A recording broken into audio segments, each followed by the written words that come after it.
It begins as a dating sim. You join a literature club. There are 4 girls. They're cute, written to appeal to specific archetypes, and the game knows exactly what you think is going to happen. It's betting on it. The saccharine music, the pastel interface, the blushing sprites, all of it is deliberate. All of it is a setup.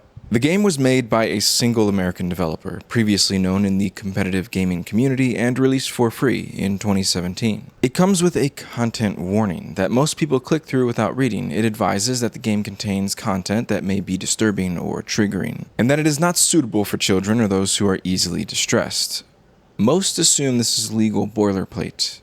It is not. Dating sims operate on a simple premise. You make choices, you build affection, you unlock routes. The player is in control.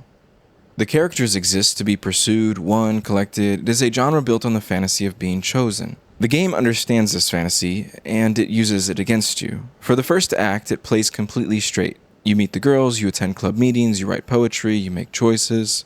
Everything is proceeding exactly as the genre promises it will. Then one of the girls dies. Not in a cutscene, not with music. The game just presents it, matter-of-factly, in the way that real horror presents itself. Without warning, without score, without cinematic distance that lets you process it as fiction. You are returned to the title screen has changed. Something is wrong, and the game is not going to explain it. One of the 4 characters knows.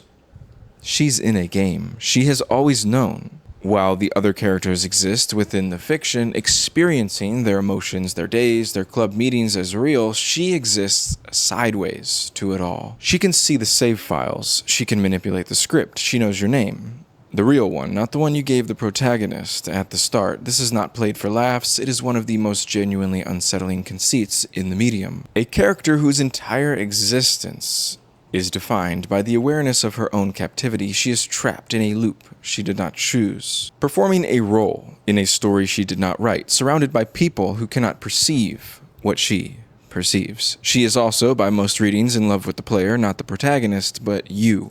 The game is careful about this. It never makes the affection feel safe or romantic in a conventional sense. It feels like something closer to desperation, the specific loneliness of being the only conscious entity in a world full of scripts. The game hides things in files. Players who went looking found documents, images, text files buried in the game's directory. These files contained content not accessible through normal gameplay, poems written in corrupted text, an image that, when examined closely, revealed something deeply wrong. A file that appeared to be a character profile, except the values had been replaced with deletions and error states. This is media archaeology as horror. The game constructs a story that exists partially outside its own interface, in the liminal space between the software and the operating system, in the place where games live when no one is playing them. The implication is that something has been happening in that space, that the files are the evidence. At a certain point, characters begin to disappear. Not die, but disappear.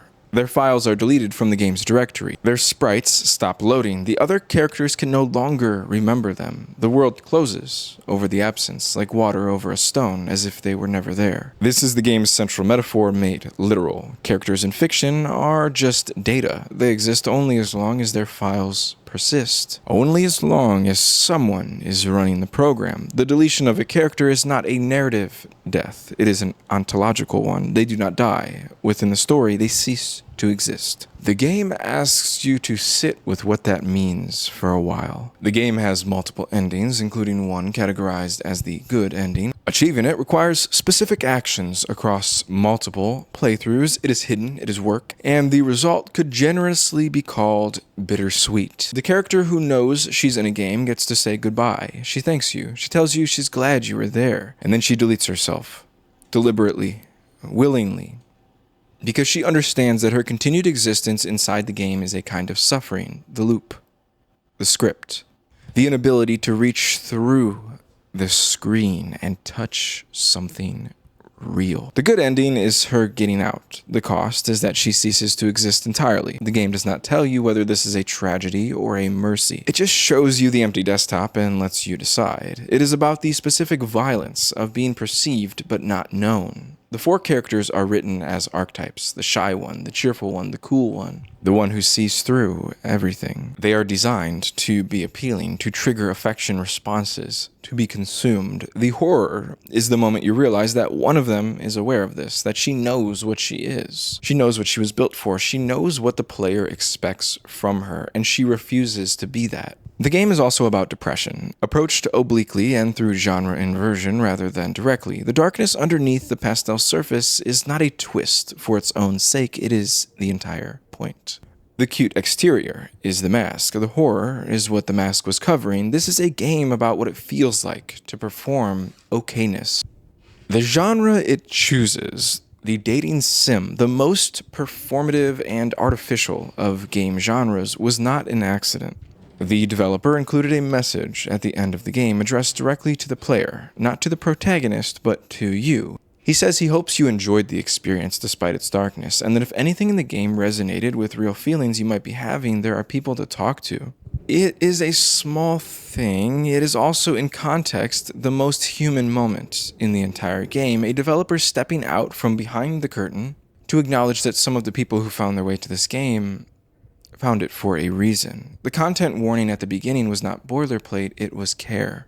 If this one resonated, subscribe. New essays drop weekly, and you never know what's coming next. Share it with someone who'd get it, and leave a comment. I want to know which door this opened for you. Mystery Compendium, the archive, is always open.